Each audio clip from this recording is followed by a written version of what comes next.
Hello and welcome into this edition of the Golf Channel podcast with Rex and Lav. Apologies for recording this one later than anticipated. You folks, if you weren't so inclined, can blame the Logan Airport in Boston, which reduced my connection time that I would not have made an international flight, but I digress. Rex, we are both at the Open Championship. This is not the official Open Championship preview podcast. We will record that live from Royal Troon on Wednesday. Rex, this one we are looking back at the Genesis Scottish Open, which you covered for Golf Channel and did so quite adeptly. Bob MacIntyre, now a two-time winner on the PGA Tour, winning his National Open in what I would consider one of the, if not the finish of the year. What were your reflections from Renaissance Club as Bobby Mack lived out a dream? I think when you looked at the leaderboard going into the final round, Bobby Mack was probably the fourth or fifth name that I would have picked out that, okay, I think he's going to end up winning on Sunday. I think both of us would have gone to Ludvig Aberg simply because of the way he played the first three rounds. He looked like a robot, didn't miss a shot, looked like he was going to run away with this one for his second PGA Tour victory. You had Rory McIlroy kind of making eyes as if, oh, maybe he could do something special over the course of the final round, and then Adam Scott, who has suddenly found something in his swing and in his game, and he loves links golf, so I'm not particularly surprised that he was able to do it there. But when you look at Bobby, you go back to last year, and you could say he lost to Rory McIlroy. Rory McIlroy beat him, however you want to slice up that one. I mean, I think Robert did what he needed to do to win. Rory just played a little bit better coming down the stretch. But you look at the emotions in that, and I was taken on Saturday night when I spoke with Robert McIntyre, and I did the interview with him, and he kind of talked at length, like he's prone to do, about the idea that, no, I haven't, made a secret. Like, I've been out front with this. This would mean the most to me in golf. This would be the most special victory I could possibly have. But the battle was always going to be, don't make it bigger than it is, because we've seen that time and time again. Certainly probably what happened to Rory McIlroy at the US Open has a little bit of that to it. And it seemed like, and even on the 10th hole, and Robert told me this on Sunday after he'd won, he felt like he bogeys it. He feels like, no, this isn't my year. I'll have to come back next year and grind away. And then the way things started to fall in place coming down the stretch, certainly we're going to talk about, it was a good break. It was a good lie, however you want to slice it up, for the eagle on 15. And then, of course, the birdie 18. That was the hardest hole on the PGA Tour 2 years ago. So I think it's worth pointing out that was not an easy birdie. He went and won it, and the emotions were cool, and the excitement was cool. And I don't feel very good about most of the interviews I do, if I'm being honest with you, but that one I liked.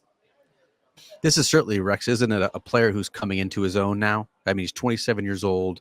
I think we'd always kind of discounted him as sort of this happy-go-lucky Scotsman who didn't particularly care how high that he flew in the world of golf, and yet here he is now crashing the top 20 in the world. He played on a Ryder Cup last year after getting in the final qualifying spot. He won Canada in impressive fashion. Now he wins his National Open. He's contended in major championships. This is certainly a player who's coming into his own, and it's a lot of fun to see. You mentioned, Rex, the good break on 16, the 70th hole of the tournament. It looked like that was going to be a pitch out at most. That would be a 100-yard shot that he could probably advance down the fairway on what is the easiest hole coming home, the 16, the par 5 at Renaissance Club. Instead, if you guys are watching the telecast, takes a couple hacking practice swings, discovers a sprinkler head in the rough. A sprinkler head in the rough, Rex. First of all, why? Second of all, why was he violently thrashing right next to his ball like that? And third, can you ever recall, or at least recall this year, a better break that more significantly swung a tournament in a player's favor like we saw this one? No, absolutely not. I don't think I can remember a break, not situationally in the moment like that. And it was funny. And again, I encourage everyone to go check out the interview on Sunday night, because he sort of walks me through it really well, explaining that when he stepped up to the ball, he had his heel on the sprinkler head. And if you look, the rough was so thick, he couldn't even see it. And he didn't even feel it. It wasn't until he took a bit of a step back, and he only has steel spikes in like the toe of his golf shoe. And he heard something clicking against something in the ground. He had his caddy look down, and they discovered what it was. And he was very leery at first because he realized what a good break this was going to end up being, that he was going to give him an opportunity that he would have never had. And so he was a little worried about calling in a rules official, and it was 100% the right ruling. He should have gotten relief from that. You're right. I'm not quite sure why there's even a sprinkler head over there. I'd be curious if it's even active, but I'm going to go the other way. I'm going to say he took advantage of it. It was a really good break. It happens sometimes in golf. It happens sometimes at very important moments. This was a really important moment, and he made the most of it, making eagle, because you could hear that all over the golf course. Adam Scott knew exactly what had happened. Eagle, par, birdie to win the golf tournament, nips Adam Scott by a single shot, gets redemption after last year's Rory McIlroy finished birdie and what were hellacious final round conditions. Could not have been more different. You mentioned the 54-hole leader, Ludvig Aberg, a missed opportunity to add his second career title on the PG Tour. And Rex, there's no other way to put it. This was an absolute Sunday clunker from Luda. He lost 4.5 shots to the field strokes gained, the second worst statistical performance of his entire career. One birdie 73 in the final round. It was basically a non-factor over the last couple holes.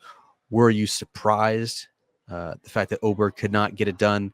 And do you sense any pattern that has developed since his star turn at the Masters this year when he finished second? Yeah, man. I mean, you got to be surprised. Like I said, he looked like a machine for the first 3 rounds. This was the guy who went on the PGA Tour, essentially having never played the PGA Tour before, like pretty much straight out of the gates. This is a guy that made it to the Ryder Cup straight out of the gates. He's had a year full of firsts, playing his first major, playing his first year on the PGA Tour, all of these things, and he's made it look exceedingly easy until he didn't, and that was on Sunday. And it is a little surprising, and I will give our colleague Aaron O credit on live from, and he talked about it today during the show, that if you look at his final round scoring average, really since Augusta, and it's a bit of a small sample size, but the idea being is that he isn't nearly as sharp. I think according to AO, it was a 3.5 stroke difference if you sort of break it down during that time frame, and that didn't even count what happened on Sunday at the Scottish Open. So there's clearly something going on, and he was asked about it today during his press conference, and he referenced kind of a swing issue that has going on, specifically with his driver, where he kind of gets behind it a little bit, gets a little flippy. I think you're familiar with that move, and he ended up with a 2-way miss coming down the stretch, and you saw it, man. It was just, he was all over the lot. He actually got lucky with some bounces in the rough that probably kept him in the game a little bit later than he should have been. I do think, and he did not own to this, and I wouldn't expect someone of his age to do it, even though I find him to be very thoughtful. The nerves got to him. I mean, I don't think there's any way to slice it. Yes, maybe the body wasn't working right. Maybe the swing got out of sync on Sunday. That's the why. The what is because I was trying to win for the second time on the PGA Tour against a world-class field on a national championship. All of these things add up. And I think the difference now, maybe versus last fall when he won at the RSM Classic, is I think in his mind, he has started to understand how big of a moment this is. And maybe it's creeping in a little bit. That being said, I don't expect this to become the norm for Ludvig, because I still find him to be a phenomenal player. I mean, just a generational, seminal player when he is in full flight. We saw it for 3 rounds last week. But I think what we saw on Sunday is the natural human reaction to, oh, this game's really hard when there's a lot of pressure. Yeah, it is interesting to see the transformation, because you think about last summer, he didn't just win the RSM Classic. I believe he shot, 61 in the final round to win at Sea Island, but to win for the first time as a pro was at the European Masters on the DP World Tour, shot 64 there, closed with a barrage of birdies. That was the tournament that basically caught Luke Donald's attention and got him on that European Ryder Cup team. It almost seemed like he was just sort of coasting through that. He didn't know what he didn't know. And this year, I think he's learned some very important lessons about what it takes to close out golf tournaments against elite competition. That's nothing to take away from the players who are playing the European Masters or the RSM Classic. But we're talking signature events on the PGA Tour. We're talking about major championships on the PGA Tour. And I think you've seen that, Rex, since Augusta this year. Look at Ludvig's final rounds: 72, 74, 73, 71, 73. None of those were breaking par in the final round. That's when the pressure is at its most intense. That is when the conditions are the most difficult. That is when the primetime players have stepped up. I'm not saying that there's any sort of softness to Ludvig, but I do think that these last couple months have exposed what I think is the one weakness of his game, and that's around the greens. We saw that pop up at Pinehurst when he was contention at the U.S. Open, made that triple on 13 at an untimely time.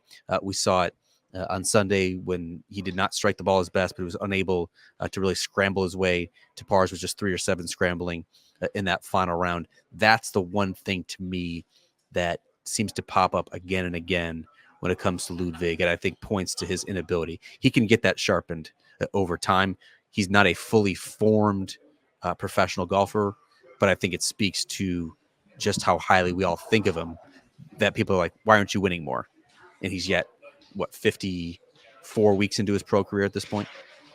For those of you on the audio audience, not the visual, I just had to hit the mute button because I had a huge sneeze. I am struggling today, man. During our hit, during live from, and this is pulling back the curtain a little bit. Towards the end, if anyone was watching and happened to notice, I had to cough very, very badly and didn't have a lot to say after Ryan had got done talking. So I literally threw it back to Damon as fast as I possibly could. There was no fun in games. I am 100% struggling today. No, I think that's entirely fair when it comes to Ludvig. And I think you're right when it looks at the little bit of weakness that you can see in his game. That's area. I mean, we saw Victor Hovland do it, where he found that the one weakness in his game he turned into a strength. I would expect Aberg to do the exact same thing. Yeah, I mean, he's not Victor Hovland bad. We're talking about no. He's a player who's an average scrambler, but he's at the point now where he's unable to bail him out when he does have the rare off ball striking day. Well, and I talked with his swing coach, whatever you want to call Peter Hansen, on Sunday at the Scottish Open, and they were talking about what they've been working on essentially the last 2 weeks building up to this week. So he was in Sweden the week before the Scottish Open, and he immediately went back to the idea of Ludvig struggled last year at the Open Championship. He missed the cut, and it was all about he didn't have a really good feel for the green speeds. They're a little bit slower over here. We're going to talk about it over the next couple of days. You'll hear a lot about it, but it is an adjustment that these players, especially players who play almost predominantly on the PGA Tour, have to make. And so that has been his focus. And I can see him going into that final round with this sort of in the back of his mind. So it's not a huge surprise to me that maybe he was a little bit distracted. It was a surprise, though, for him to finish like that. It's one thing not to get it done. It's a whole nother thing to essentially implode.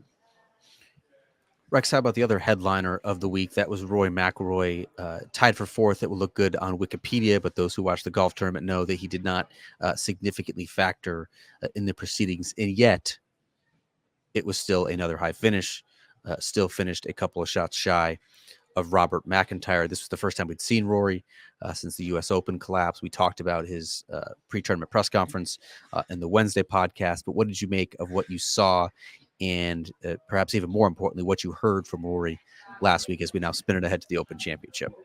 I think we call those box score top 10s, right? When you can look back, we'll look back from that in 5 years from now and be like, well, he finished well at the Scottish Open the week before he won the Open Championship. So, of course, he was in form. There is something to that based just on what he was doing tee to green, because I think he was second off the tee, strokes gain. I think he was third, strokes gain, tee to green. It was Rory when he's at his best. It's what we've come to expect from him. He did not have the touch and the feel on the greens. Actually, I think Friday's probably the round that got to him because he had a ton of opportunities and wasn't able to convert any of them. I will say that having that time off after the U.S. Open, I think you and I talked about it, the preview podcast last Wednesday for the Scottish Open, to sort of compartmentalize and process what happened during those last couple of holes at Pinehurst has put him in a better spot mentally. Because I can tell you, even after rounds that I thought he was going to be aggravated, even after play that I thought was going to send him a little bit over the edge based on how well he hit the ball and what he got out of his round, he was okay with it. And I think the idea is, I think every player last week, every player that's in the Open Championship has an eye towards Royal Troon. That's sort of the nature of that event. None more so than Rory. Again, this is the last major until we get to Augusta. So this is the last time he's going to have a chance to really think about, am I going to win that major? Am I going to end that decade-long drought? I still like the way I looked at the odds just the other day, just out of curiosity. They have Scotty Scheffler 1, which I think is about right, and then Rory 2. And I like that lineup. We haven't even talked about Scotty. He didn't play last week. I still think he should be the favorite coming into this week. But I think Rory's doing everything you expect him to do when he shows up at a major championship and play well.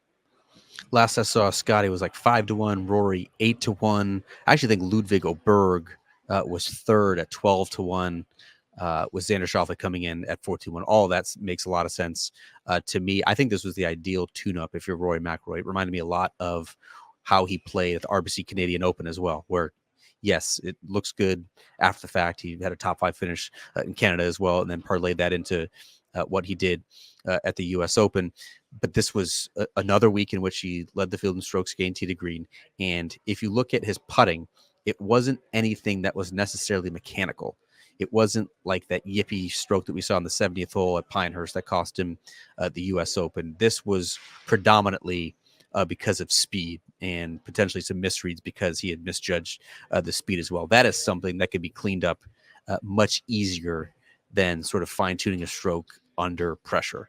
And so I think that's going to be a major point of emphasis for Rory over his first 3 practice days at Royal Troon, spending more time on and around the greens to make sure that part of his game, because it's very clear, Rex, from a driving perspective, from an iron play perspective. I mean, he has his golf swing exactly where he wants it. I think he'll be very dangerous as he's set to meet with the media as well on Tuesday morning.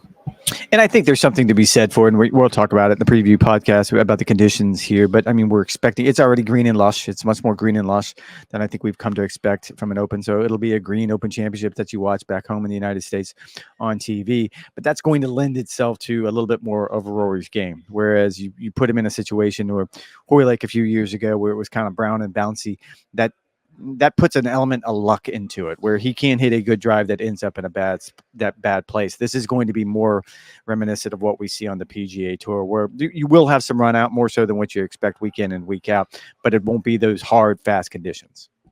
Very interesting too, isn't it? These last couple of weeks, you were there at the Renaissance Club. The wind did not blow particularly hard. We saw scores that we thought were going to get out of control.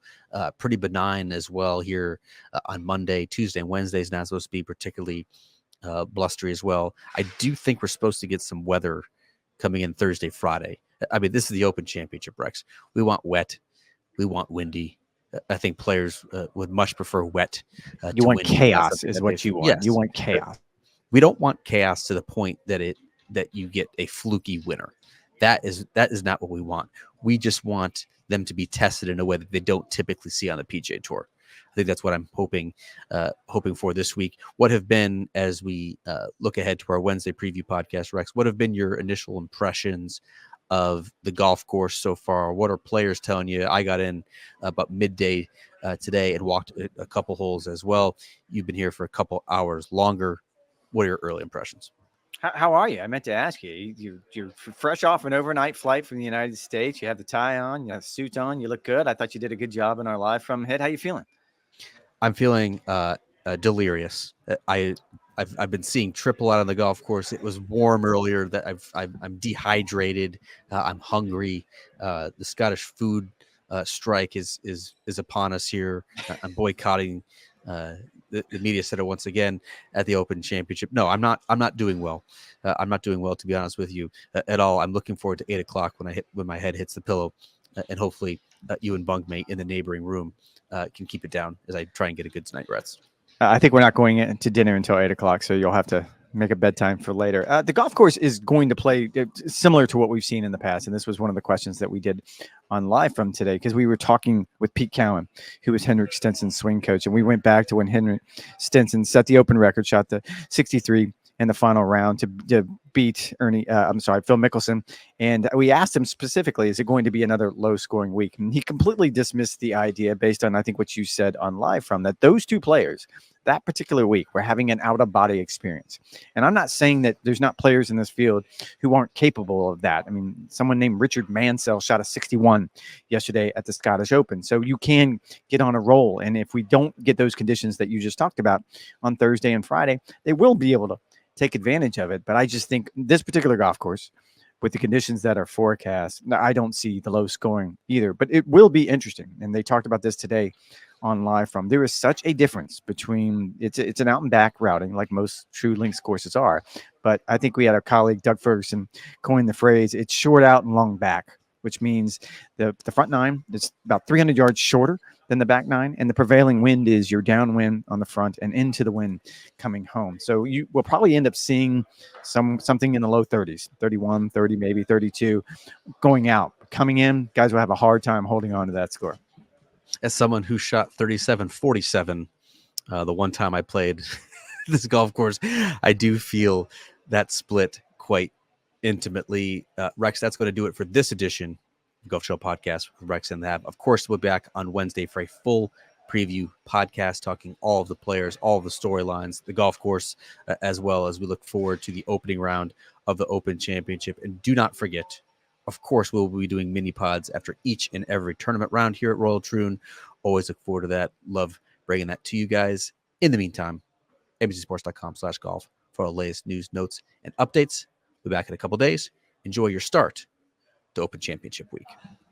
Quick hook.